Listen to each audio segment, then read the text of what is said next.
जय माता रानी की। आप सब पर नवरात्र के इस पावन पवित्र दिनों में माता रानी का आशीर्वाद सदैव बना रहे और आपके घर में धन धान्य सबकी भरपूर आपूर्ति माता रानी के आशीर्वाद से होती रहे। मित्रों, आज बात की भारत विरोध में शक्तियां किस हद तक लगी रहती हैं, उनके दायरे में कौन कौन आता है और साजिश कितना पहले से बुन देती हैं,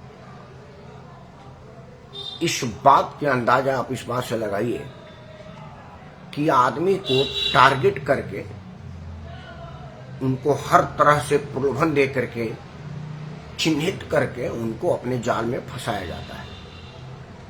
किसी को विदेश में मोटी पगार की नौकरी दे दी जाती है, किसी की खूबसूरत लड़की से शादी करा दी जाती है और कई तरह की प्रलोभन से प्रभावित करके विदेशी एजेंसियां भारत विरोध में उनका इस्तेमाल करती हैं। कईयों को, चूंकि अपना जितना भी प्रचार का माध्यम भारत में है, सोशल साइट्स, वो सारे के सारे अमेरिकी हैं, विदेश की हैं, तो सोशल साइट्स का भरपूर इस्तेमाल करके उनको देश में भरपूर प्रचार दे देती हैं। वो देश में सेलिब्रिटी हो जाता है। वो कुछ साधारण बात भी कहता है तो ये जो सोशल नेटवर्किंग साइट है उसकी इतना शानदार तरीके से आपको परोस देती है कि देख ही पाएंगे आप। मतलब कई स्पॉन्सर्ड होते हैं लेकिन कई सेल्फ स्पॉन्सर्ड होते हैं, मतलब हर आदमी देख लेता है। यह विदेश साजिश के वजह से होता है। उसके बाद जब वो विदेशी साजिशकर्ता देखते हैं कि भाई इसका सेलिब्रिटी स्टेटस हो गया है, अब इसके मुंह से निकली हुई बातें अब इम्पैक्ट करेंगे, तो उनसे अपनी असल मुद्दे पर लाया जाता है। उसके बाद 3-4 चरण में इसकी तैयारी होती है। पहला चरण तो मेन टारगेट को फंसाना। उसके बाद जो दूसरा लेवल है वो है दूसरे क्लास के लोगों को उनका समर्थन करवाना अपने अपने सोशल नेटवर्किंग साइट से, और जो समर्थन का पोस्ट है वो उसी पोस्ट के तरह से खूब प्रचार मिलना। मैं 2-3 नाम रखता हूं। अभी सोनम वांगचुक, लेह को जलाने में उसका सबसे बड़ा योगदान था। उसके पहले उसका नाम एक पर्यावरणविद के रूप में था, सेलिब्रिटी के रूप में था, सिनेमा में काम किया था और वो सोशल नेटवर्किंग साइट पर सबसे प्रमुख चेहरा था। कई लोग उसको देखते थे, कई लोग जो नहीं भी जानते थे वो भी देखते थे। और जब उसकी सेलिब्रिटी स्टेटस बिल्ड हो गई तब उसको भारत में कमियां दिखने लगी। पहले वो पर्यावरण पर चर्चा करता था, ठीक था, सामाजिक बात पर बात करता था। इन सब से जब प्रभावित हो गया तो उसके आकाओं ने कहा कि अब तुम अपने असली मुद्दे पर आ जाओ। ध्यान रहे कि उसकी पत्नी अमेरिकी है। अमेरिका से एक लड़की आई भारत में, सुख चैन की जीवन छोड़ करके एक दुरूह और मुश्किल जीवन व्यतीत की और एक काले आदमी से शादी की, गोरी अंग्रेजन। साजिश कितना पुराना है इसको आप समझते जाइए। ऐसा तुम कोई रणबांकुरा सेलिब्रिटी, क्रिकेटर, एथलीट, सिनेमा कलाकार तो हो नहीं कि एक विदेशी लड़की पट गई तुमसे, फिदा हो गई तुम पर। नहीं, वो पहले से भेजी गई थी तुम्हारे लिए तैयार करके। तुम उसमें फंसे या तुमको फंसाया गया वो अलग मुद्दा है। फंस चुके हो, बेबी उसको वहां पे, और दोनों ने मिल करके विदेश से खूब धन उगाही किया या विदेश ने उनको खूब धन दिया। उसी पैसे से लेह को जलाने का साजिश हुआ। यह रहा पहला पार्ट। अब दूसरा पार्ट है कि फेसबुक या सोशल नेटवर्किंग साइट पर जाइए या मेन समाचार में भी जाइए तो सोनम का समर्थन करने वाला वो आदमी 90% लोग इसके पहले सोनम को नहीं जानते, लेकिन वो दूसरी पंक्ति के लोग हैं जिनको इस बात के लिए तैयार किया गया है कि आपको सोनम का समर्थन करना है और भारत के सरकार को इसमें फंसाना है कि सोनम एक बहुत महान आदमी है, पर्यावरणविद आदमी है, वो लोकतांत्रिक आदमी है, देश के लिए बड़ा काम किया है, आप उसको अनायास फंसा रहे हैं, आप तनाशाही रोए अपना रहे हैं। मैं दावे के साथ कह सकता हूं कि मेन समाचार हो या सोशल समाचार हो, जिन पर सोनम के समर्थन में और सरकार के विरोध में जितने लोग बाइट्स दे रहे हैं, पोस्ट डाल रहे हैं, बयान दे रहे हैं, उनमें से 95% लोगों के सामने अगर सोनम आ जाए तो पहचानेंगे भी नहीं, क्योंकि उन्होंने इसके पहले कभी सोनम को देखा ही नहीं, लेकिन आ रहा है। अच्छा, कुछ लोग तो अपनी राजनीतिक मजबूरी है कि भाई मोदी का विरोध करना है हर मुद्दे पर, वो इसलिए आ रहे हैं। इन सब चीजों को आप देखिएगा तो पाइएगा कि विदेशी शक्तियों से बचाव का कोई उपाय अभी फिलहाल हमको दिखता नहीं है। विदेश में देखिए, साउथ में विजय थालापति एक कन्वर्टेड क्रिश्चियन है, उसकी बीवी विदेश में रहती है और विदेश से अकूत संपत्ति आ रही है। हालांकि वो सेलिब्रिटी है, हीरो है, खुद पैसा कमाता है, लेकिन जितना उसके राजनीतिक काम में पैसा खर्चा हो रहा है वो उसके सिनेमा की कमाई नहीं है, प्रोड्यूसर की कमाई नहीं है, वो बाहर का आया, वो आयातित धन है।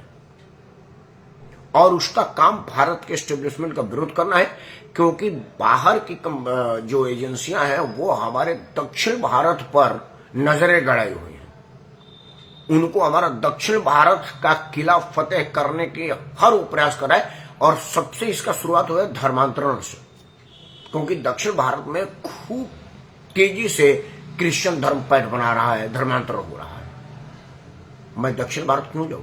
अब पंजाब में कितने लोग पंजाबी रह गए हैं यह जांच का विषय है, क्योंकि वहां क्रिश्चियनों की संख्या बहुतायत में हो गई है। और यह खालिस्तान के जितने समर्थन में कर रहे हैं वो सब कन्वर्ट हो चुके हैं, वो सिख नहीं रहे हैं, वो सब के सब खालिस्तानी हो चुके हैं, वो लोग क्रिश्चियन बन चुके हैं। मित्रों, वीडियो लंबा नहीं करूंगा, भारत पाकिस्तान एशिया कप का फाइनल है, इसीलिए 10 मिनट पहले आया हूं मैं, और थोड़ा कहना ज्यादा समझना। हमारे देश में पहले लोगों को साजिशतन या तैयारी के साथ सेलिब्रिटी बनाया जाता है, और जब उनको सेलिब्रिटी स्टेटस प्राप्त हो जाता है तो उनके मुंह से भारत विरोध का बयान दिलवाया जाता है। यह रुकना चाहिए, और यह तब रुकेगा जब आप इनके सेलिब्रिटी स्टेटस से प्रभावित नहीं होंगे। विजय के रैली में जो 40-50 लोग मर गए, वो इसलिए मरे कि वो सब विजय के सेलिब्रिटी स्टेटस को देखने के लिए जा रहे थे, और विजय उसी सेलिब्रिटी स्टेटस को भुना रहा था अपने राजनीतिक मकसद के लिए, जिसको दक्षिण भारत में राजनीति पर कब्जा करना है, मुख्यमंत्री बनना है। अगला तमिलनाडु का मुख्यमंत्री खुद को देख रहा है, उसने 40 लोगों की बलि ले लिया, और उन 40 लोगों की जो मुआवजा मिलेगा वो आप टैक्स पेयरों के पैसा से मिलेगा, उसमें बीजेपी के राजनीतिक दल से कोई फंड 1 रुपये नहीं मिलेगा। हमारा सरकार क्या कर रहा है, कोर्ट क्या कर रही है, यही इसी तरह का एक भीड़ था। हालांकि वो राजनीतिक भीड़ नहीं थी, वो सिनेमा का एक कोई शो था, उसमें अल्लू अर्जुन के कार्यक्रम में भीड़ हो गई, वो गिरफ्तार हो गया, लेकिन विजय के कार्यक्रम में कोई गिरफ्तारी अभी तक नहीं हुई। विदेशी साजिशें कहां कहां तक पहुंच बनाई हुई है, यह सोचने की बात है। ना तो आपका कोई कार्यालय अछूता है, ना न्यायालय अछूता है, ना नेता अछूता है, और ना ही नियम अछूता है।